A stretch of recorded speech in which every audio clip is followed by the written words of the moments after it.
How to attain the greatest idea in the world. Processionary caterpillars travel in long, undulating lines, one creature behind the other.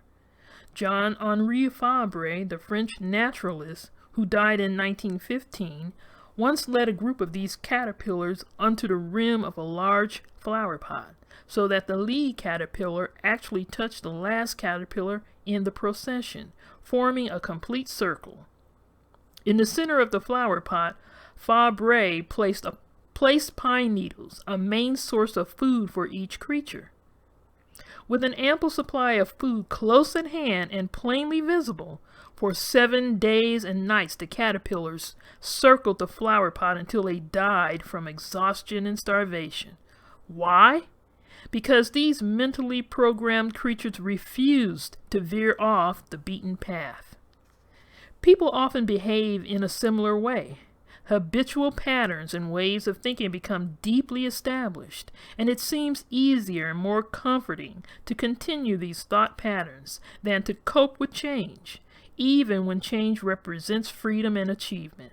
With regards to success, so many people miss the boat because it's less tedious to follow the follower and question the qualifications of those leaders, quote unquote, just ahead than it is to take the road less traveled and engage in independent, constructive thinking. The toughest thing for people to fathom is that individuals in such large numbers can be so wrong. Just like those caterpillars who traveled in circles to their death, with food and life just a short distance away. If most people are living that way, they can contend it might be right. At one time or another, most of us have fallen prey to this type of thinking. But a little checking will reveal that throughout recorded history, when it comes to the subject of achievement and progress, this one idea holds true. The crowd is always wrong. Experts have pointed out that the average individual conjures up at least 4 ideas a year, any of which would lead to a modest fortune. Unfortunately, only a few turn their dreams into reality. But for those men and women who do, they come to share common traits and qualities. They determine the agenda, they set the pace, and they dominate the field of play. You can have anything that you want if you only help enough people to get what they want. Joe Dudley. Do you realize that nothing has yet been done perfectly? Everything in the world remains to be done or done over. A major magazine recently reported that 1 out of every 4 products advertised in a particular issue was little more than an idea or an experimental laboratory project 10 years ago. Today, more money is invested in research and development in a single year than was spent during the first 150 years of our nation's history. No one product has ever been manufactured, distributed, advertised, or sold as efficiently as it might be or someday will be. As we comb the globe, there isn't a perfectly managed business, organization, institution, or government. The greatest picture has yet to be painted. The most touching poem has not been written. The best way to train salespeople, an easy way to stay slim, a cure for baldness, a better mousetrap, all of these problems are still unsolved. Psychology, sociology, and economics are still being revised. Physics, mathematics, chemistry await another Einstein or George Washington Carver. Languages and the arts await another Ralph Ellison and Romare Bearden.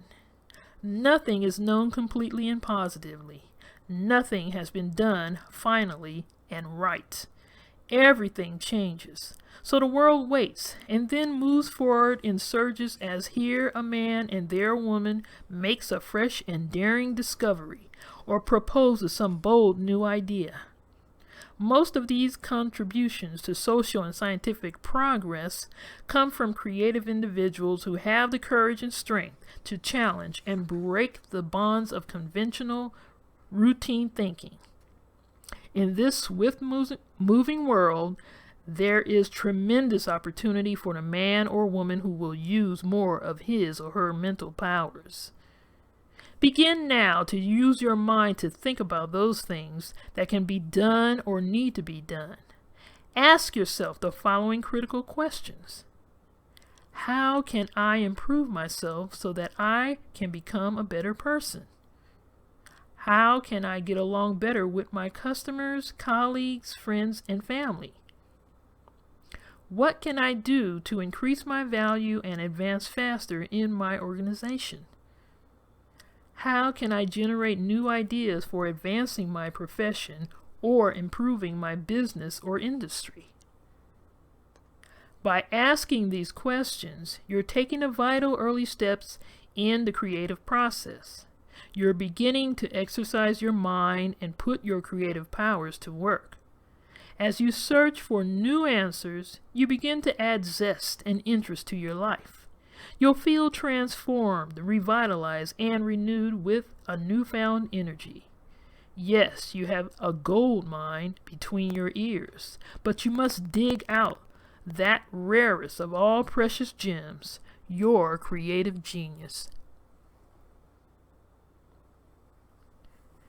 Free yourself from erroneous thinking. Several years ago, during a leadership conference held on the campus of Purdue University, I addressed nearly 200 students on the topic of business and success. Throughout my remarks, I intentionally underscored the role that vision and imagination play in the process of growing a business. My presentation was well received, and the audience was most inquisitive. I was delighted to field a host of questions from many bright students who seemed bent on hitting their stride in today's business world. After my talk, I weaved my way through the crowd, pausing briefly to autograph books. I had nearly reached the exit when a young, smartly dressed black woman approached me with a look of consternation. From all outward appearances, she looked as if success were a foregone conclusion. As I handed a book to a well-wisher, she broke through the crowd and blurted within earshot of everyone, "Dr. Kimbrough, I don't believe a word you said. Everyone knows that it takes money to make money, and without adequate startup capital, no one stands a chance." Needless to say, I, as well as those who heard her remarks, was stunned. A hush fell over the group, and those nearest to me squirmed in embarrassment. All eyes shifted in my direction in anticipation of my response. As I continued to greet people, I flashed a warm smile and told my critic that I would address her comments in a few moments. I signed the last book and then began to share my thoughts, principles, and spiritual concepts that I had uncovered in more than a decade of research. "Tell me something about yourself," I asked the young skeptic. In the moments that followed, she told me that she had read of my visit through a flyer that she kept neatly folded in her purse. She had debated whether or not to attend. Nearly 3 years ago, brimming with desire and determination, she had graduated from Purdue with a degree in engineering. Upon graduation, she had agonized over the prospects of accepting a job in corporate America, hoping instead to launch a business. Her rationale was to work for a few years, save her money, then break out on her own. She really wanted to be her own boss, to be free and in control, to call her own shots. It all seemed easy enough. But somewhere over the course of 3 years, her dream vanished. First came the rent for a well-adorned apartment, then car payments. Shortly after, bills and more bills, mostly credit card debt to maintain a stylish image. Though she landed a great job, the pay was decent, the work was relatively easy, easy, and the promotions had come in a timely fashion. There was one hitch. She hated every minute of it. At the age 24, she was snared by golden handcuffs and began to doubt her abilities. And now I was the recipient of her frustration as she questioned one of the spiritual laws of prosperity. To demonstrate the true cause of wealth and prosperity, I asked a series of questions. First, I asked, over the course of 1 year, if you sold your possessions, your car, clothing, and furnishings, could you raise $15,000? She studied me for a few seconds, then shifted her feet to look at those around her. You mean everything? She quizzed. I nodded. Yes, everything. I guess I could, she finally replied. Good, I shot back. That was the same position that Bob Johnson found himself in when he dared to start Black entertainment television 10 years ago. To carry my point further, I asked, if you sold everything, could you raise $10,000 in 9 months? Again, she paused before responding. $10,000 in 9 months? Yeah, I guess I could. Great, I said. That's the dilemma that Wally Famous Amos faced when he held hopes of launching a cookie empire. I continued my discourse. Could you raise $500 in 6 months? Her response was that she could. I brought it to her attention that John Johnson was in the same predicament when a lack of financing nearly brought Ebony magazine to a grinding halt. By now, the crowd was leaning on every word. Some bystanders were taking notes. I looked her straight in the eyes. If left with no possible way of retreat, could you raise $250 in 90 days? Her answers were coming much quicker. Yes, she said. I'm glad, I informed her, because Earl Graves was faced with the same question when he brought Black Enterprise magazine to newsstands across the country. Could you come up with $30 in 30 days? Meekly, she said yes. That's what it took for George Hazley to purchase an Amway sales kit that led him to riches that only a few can comprehend. And to bring this exercise to closure, I asked, if left with nothing, could you raise $2? By then, the once assertive young woman was too shy to make eye contact. $2? And someone in the crowd heckled. Yes, $2, I said, to no one in particular. That's all Madam C.J. Walker, America's first Black millionaire, possessed when she was raised from the rank of menial worker to millionaire. Her imagination allowed her to see the big picture. Prosperity, wealth, and abundance are normal, a way of life. They are an active way of thinking and living in accordance with the spiritual and mental laws of abundance and supply. Wealth consciousness is a state of mind. Empty pockets never held anyone back. It's only empty heads and hearts that can do that. If you are constantly concerned about how much money you need, then irrespective of your net worth, you are really poor. Our most precious natural resource is not our mineral deposits or our bountiful, majestic landscape. It is the mental attitude and the imagination of every generation that has combined experience with education to deliver goods and services that improve the quality of life of humanity worldwide. Each of us was created with all that is necessary for fulfillment. We need only to learn to open ourselves to receive the good that is around us and within us. And where can this good be found?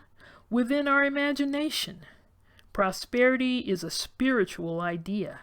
It has nothing to do with the materialistic display of affluence. Although in the physical realm it may take money to make money, in truth, wealth and abundance require much more. They require a dream, a goal, a purpose, a vision, a mission, visualization, foresight, an idea, thought, but most important, a prosperity consciousness. Begin now to control your thoughts and move beyond the limits of form. Turn a deaf ear to scarcity and lack. Let the dead bury the dead. Turn to the dreams of the future rather than the history of the past. Tap into the invisible part of your powers that hold the key to future growth and development, the imagination. How to turn your dreams into reality. Have you ever considered the possibilities of thinking in different ways? Think about how you can create something in your work and in your life. Remember, nothing is done to perfection. Nothing is final or complete. No matter what you desire, if it is within the realm of reality, you can obtain it through imagination and creativity applied to your work. Today, throughout the field of enterprise, nothing is being done the way it can be or will be. Change will be the norm. In the future, everything can and will be done much better as the result of our applied creativity. People who resist change will be impediments to progress. Yet the first words the new employee often hears is the familiar refrain, "This is the way it's done around here." A. Barry Rand, a senior level executive with Xerox, once remarked, "If we're doing anything this year the way it was done last year, we're obsolete." This comment may seem extreme, but in most cases, it's true. In order to generate original ideas, society will need a way to create new sets of mental patterns. When you can master this skill, you will produce ideas where none existed. Here are 7 new bold ways to think. Think association. The creative person is forever associating ideas and concepts and continually searches for relationships. Your brain cannot deliberately concentrate on 2 separate objects or ideas without eventually forming a connection between them. No 2 inputs can remain separate in your mind no matter how remote they are from each other. The key is to hold both of them in your attention and look for relationships and connections between the 2. Through association, we can remember places, persons, and things. An association list is used by memory experts to recall lengthy lists of articles by associating each item with another article in a previously memorized list. Once you become aware, you will routinely see connections between dissimilar objects, leading you to greater creativity.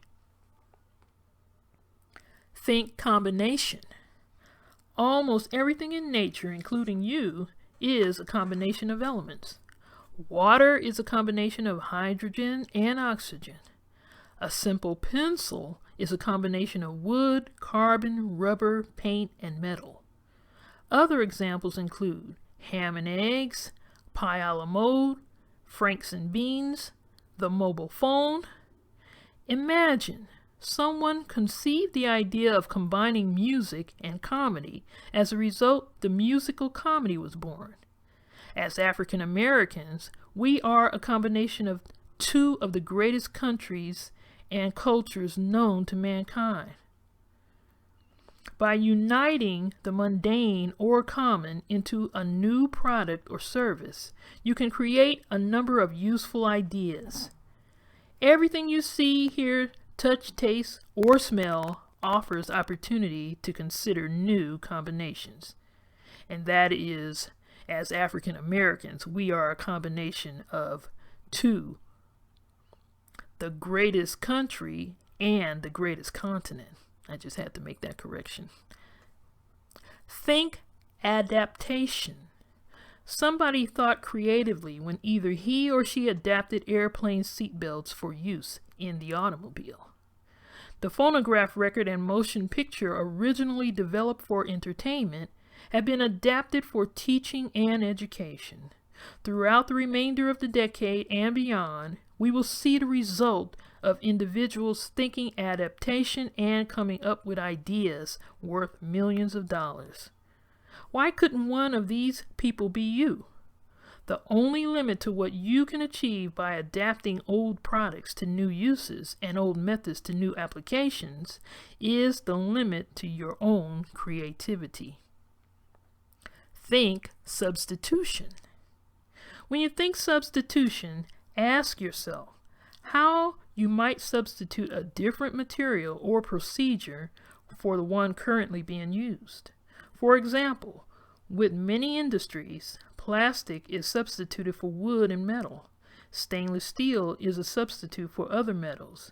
At one time, the transistor replaced the vacuum tube, and now the computer chip replaces them both.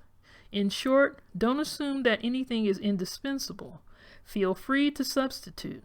Just because something has been used in the past doesn't mean society will continue to use it in the future. Take a look at everyday products and services.